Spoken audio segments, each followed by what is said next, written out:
Martin Heidegger nació en Meskirch, al sur de Alemania, en 1889. Escribió el libro más importante de la filosofía del siglo XX, El ser y el tiempo. Consideró allí que la tarea filosófica más propia consistía en abrir la pregunta por el ser. Para ello, desplegó una penetrante analítica del ser, de ese ente capaz de preguntar por el ser. Heidegger planteó su propio pensamiento como en tránsito hacia un pensar ya no metafísico.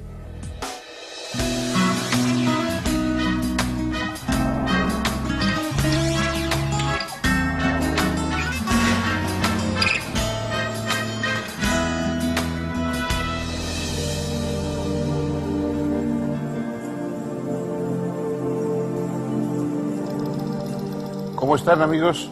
Bienvenidos a nuestro programa de divulgación filosófica. Les propongo un pequeño experimento. Si ustedes preguntan a un anglosajón quién es el filósofo más importante del siglo XX, casi sin duda contestará Wittgenstein. Si ustedes preguntan a un europeo, a un continental, quién es el filósofo más importante del siglo XX, casi inexorablemente responderá Martin Heidegger.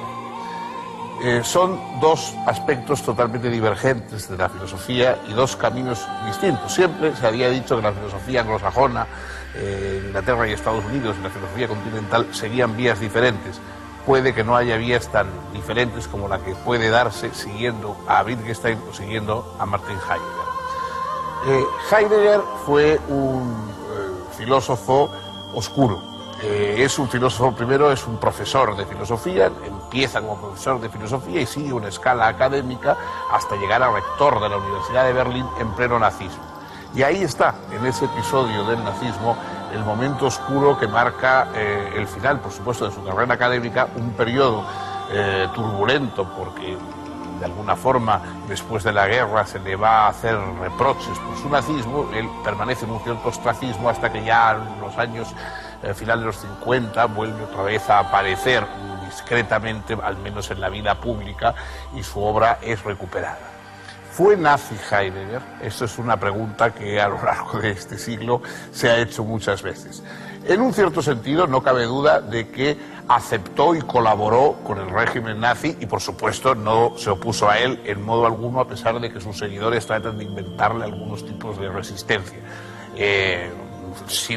Dio discursos entusiastas a favor de Hitler, llegó incluso al rectorado de la universidad, pero bien es verdad que en su pensamiento ultraconservador, un pensamiento, digamos, todo lo contrario de un pensamiento progresista en cualquier sentido del término, es verdad que hay diferencias fundamentales con el ideario nazi. Por ejemplo, no ese biologismo de los nazis, de las razas inferiores y todo ese mundo, digamos, de sustrato biológico que los nazis querían dar a su ideología, no existe. No solamente no existe en Heidegger, es contrario a su pensamiento, ¿no? Porque es un punto cientifista que está completamente en contra de Heidegger, que era tan antimoderno que ni siquiera era científico para poner la biología como la base de su pensamiento. Yo creo que fue un nazi de hecho, pero probablemente no un nazi, digamos, de pensamiento. Da igual, en cualquier caso, eso enturbió su figura, que es cualquier cosa menos ejemplar en la historia del pensamiento del siglo XX.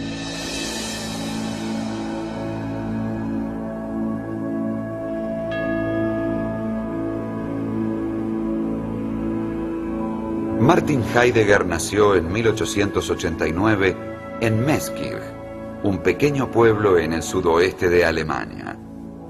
Su padre trabajaba como maestro tonelero y tanto él como su esposa eran católicos. El joven Martin fue orientado por sus padres para la carrera sacerdotal. Sin embargo, hacia 1907, la lectura de un libro de Franz Brentano sobre los múltiples significados del ente en Aristóteles lo convenció de estudiar filosofía.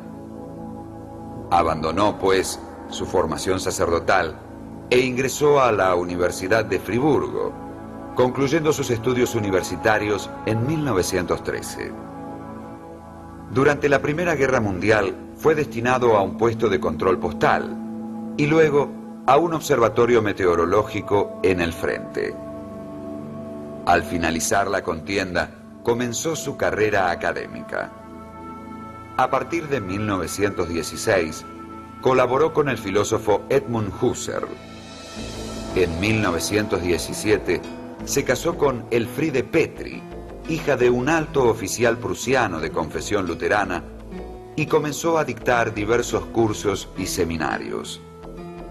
Entre 1919 y 1920 tuvo 2 hijos y abandonó el cristianismo en una crisis de fe.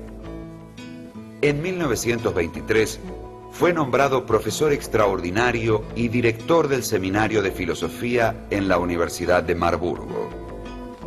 Allí conoció a una joven estudiante judía llamada Hannah Arendt, con quien mantuvo un romance extramatrimonial durante casi 2 años.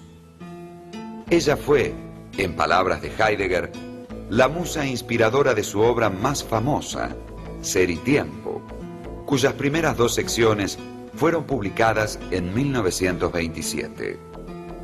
Las otras secciones, anunciadas en la introducción, jamás fueron escritas.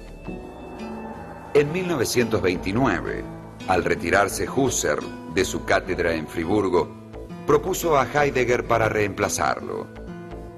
Su prestigio fue creciendo con la publicación de la conferencia inaugural, que es Metafísica, y un libro sobre Kant. En 1933, en pleno gobierno nazi, ocupó el rectorado de la Universidad de Friburgo, pero presentó su renuncia en 1934. Luego se mantuvo alejado de la política y se refugió en sus cursos. Sin embargo, en este período produjo textos muy importantes que fueron editados con posterioridad, como Introducción a la Metafísica y muy especialmente Aportes a la Filosofía. A partir de esta época, Heidegger dejó de considerar su propio pensamiento como metafísico, puesto que la metafísica, si bien pregunta por el ser, contesta hablando del ente en general, y es entonces ontología, o del ente supremo, y es entonces teología. En ambos casos, no se piensa propiamente el ser. Por supuesto, Heidegger no pretendía estar ya en condiciones de desplegar el pensar del ser mismo. Solo aspiraba a preparar el comienzo de un pensar ya no metafísico.